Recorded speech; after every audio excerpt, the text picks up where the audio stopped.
Aqui com o nosso vídeo, quero falar sobre um zagueiro que teve proposta oficial do Goiás nessa temporada de 2023, de forma surpreendente não vem jogando lá no Fortaleza, que é o Bernardo Chapo. 24 anos de idade, zagueirão canhoto, 1,91 m de altura, já havia jogado bola pra caramba na Série B do Campeonato Brasileiro do ano passado, inclusive até tinha gravado um vídeo no final do ano falando sobre algumas boas apostas, promessas da disputa da Série B do ano anterior, que seriam boas avaliações, no meu modo, para o Goiás. O Bernardo Chapo continuou no Ituano, jogou muito bem o Campeonato Paulista, a Copa do Brasil, com 13 participações, despertando o interesse do São Paulo, do Fortaleza, do Goiás e teve mais um outro clube no futebol brasileiro, acho que era o Santos, naquele começo de Campeonato Brasileiro, para contar com seu futebol. Acabou que o Fortaleza fechou esse acordo, a informação de interesse do Goiás na sua contratação, confirmada tanto pelo meu parceiro, o Periquito Brisado, quanto também do canal do Jorge Nicola. O Fortaleza pagou R$ 1.800.000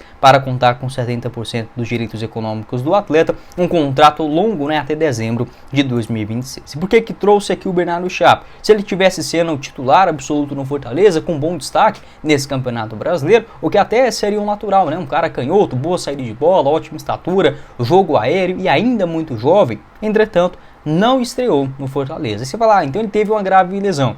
Pior que não, pelo menos das pesquisas que eu fiz até aqui, a última matéria que eu encontrei em relação a isso, se eu não estiver enganado, lá do Diário do Nordeste, falava que o Vojvoda, técnico do Fortaleza, ainda em meados do mês de maio, não enxergava o Bernardo Chapo pronto fisicamente para estrear no Leão. A última vez que o Chapo ficou no banco de reservas foi na derrota diante do Palmeiras no dia 22 de julho, então basicamente julho, agosto, setembro, 2 meses que ele não aparece nem no banco de reservas. Pesquisei, não vi nenhum tipo de lesão, treta, venda, transferência, nada disso. Uma situação de fato muito curiosa. E eu até fiquei assim, falei, pô, o Goiás poderia ter buscado esse cara, na janela de transferências agora na metade do ano, que se encerrou no dia 1º de agosto, se eu não estiver enganado. Foi ali no finalzinho de julho, O Goiás poderia ter pegado, por exemplo, o Bernardo Chapo por empréstimo. A tendência é que lá no Fortaleza ganhe na casa de 90, 80, 100 mil reais mensais. 100 mil reais mensais e um contrato longo também no Leão, se não ter chances nessa reta final de 2023, eu vejo como uma boa possibilidade. Por que não? Um outro empréstimo, já que o Goiás adora fazer isso no ano que vem. E aí tá aquele ponto que eu bato muito na tecla aqui no canal, Não é uma quantia extraordinária para um zagueiro que vinha jogando bem a Série B do Brasileirão, um ótimo Campeonato Paulista, despertando também interesse de vários outros grandes clubes do futebol nacional. Fortaleza pagou apenas R$ 1.800.000 para contar com 70% dos seus direitos. O Ituano só faria negócio em definitivo, mas o Goiás poderia, por exemplo, comprar 50% dos direitos econômicos por, vamos supor aí, R$ 1.200.000. Não é nenhuma loucura. Infelizmente a diretoria do Goiás não abre os cofres, Acho que é algo importantíssimo de se mudar para os próximos anos, até porque não é um jogador velhão, não. Se o Chapo, por exemplo, jogasse bem, ou pode jogar nos próximos anos pelo Fortaleza, irá sim render uma ótima quantia financeira. Pode deixar sua opinião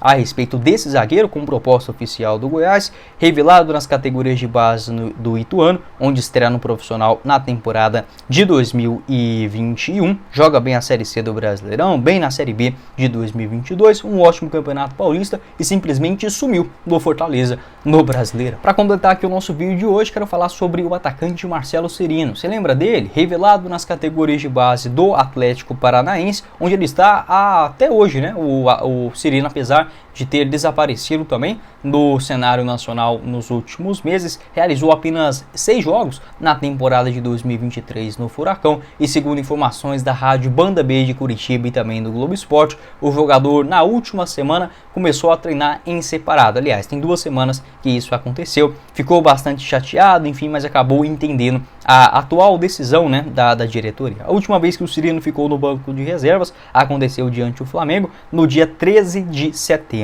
Última vez que ele jogou diante o Bolívar na disputa da Libertadores, entrou apenas 1 minuto naquele duelo, foi titular na rodada anterior no Brasileirão diante o Santos, perdendo bastante espaço, enfim, alguns problemas de lesões e não faz parte do planejamento. Nem para esse finalzinho de ano, o que é até algo surpreendente, já que é um jogador que, digamos, é um dos ídolos da história recente do Atlético. e também para o ano que vem não terá o seu contrato renovado, seu vínculo no Furacão vai somente até o final do mês de dezembro. Viu o pessoal comentando se poderia ser uma boa opção para o Goiás no Brasileirão do ano passado, lembrando que agora em 2023 a janela de transferências já está fechada. Eu não gosto de contratações apenas pelo nome, porque se fosse qualquer um outro jogador com o histórico recente do Cirino, né? Por exemplo, a última boa temporada dele, dá pra dizer que foi no Bahia. Não, no Bahia não, ele teve uma lesão, né? Foi no futebol chinês em 2020. No Atlético foi bem também em 2019. Mas desde que voltou para o Brasil, teve uma grave lesão no Bahia em 2021, não conseguiu jogar na Série A. No ano passado, em 2022, até começa bem em Salvador, mas acaba se mudando para o Atlético. Realizou apenas 17 jogos, inclusive vou deixar o mapa do Marcelo Sereno de movimentação. Geralmente pode fazer essa função como um segundo atacante, um ponta direita. Nas últimas temporadas vem jogando mais centralizado, por conta de que é um jogador que ficou bem mais lento, né? Consultei algumas informações, ele não foi procurado pelo Goiás, tá? Pelo menos pelo que eu soube nas últimas temporadas. É um jogador ainda caro, não vejo como descartável, tá? Acho que é um atleta jovem, 31 anos, tem totais condições de conseguir recuperar o seu futebol. Acharia um nome interessante para o Goiás monitorar para 2024, obviamente dentro da realidade financeira. Não vai chegando emocionado, oferecer 170 mil reais mensais para o Marcelo Sereno. Não é isso. Oferece um contrato de produtividade com 70, 80 mil reais fixos, mais o restante variáveis aí por bônus, enfim, dando uma estrutura boa para o Marcelo Sereno se recuperar fisicamente e também psicologicamente, a sua moral no futebol. Veria assim com bons olhos por conta já da idade, né? Não é um cara, digamos, com 37 anos e sempre se mostrou bastante comprometido no Atlético Paranaense. Pode deixar a sua opinião aqui embaixo nos comentários, o que você pensa a respeito desse jogador e também desse perfil de atleta, né? Um cara já mais experiente, rodado no futebol brasileiro. É óbvio que para a realidade do Goiás é muito difícil você fugir disso, né? Ou jovens jogadores para você tentar apostar neles, ou já atletas em reta final de carreira, porque o Goiás infelizmente se colocou nessa situação, né? Dificilmente um jogador bom de bola com 26, 27, 25 anos de idade vai chegar no Goiás e ficar por muitas temporadas. É só você pegar o exemplo do Lucas Halter. O Goiás ele tenta perfis, por exemplo, de jogadores já mais velhos, como o lateral esquerdo Sander, que na minha avaliação é um dos laterais mais regulares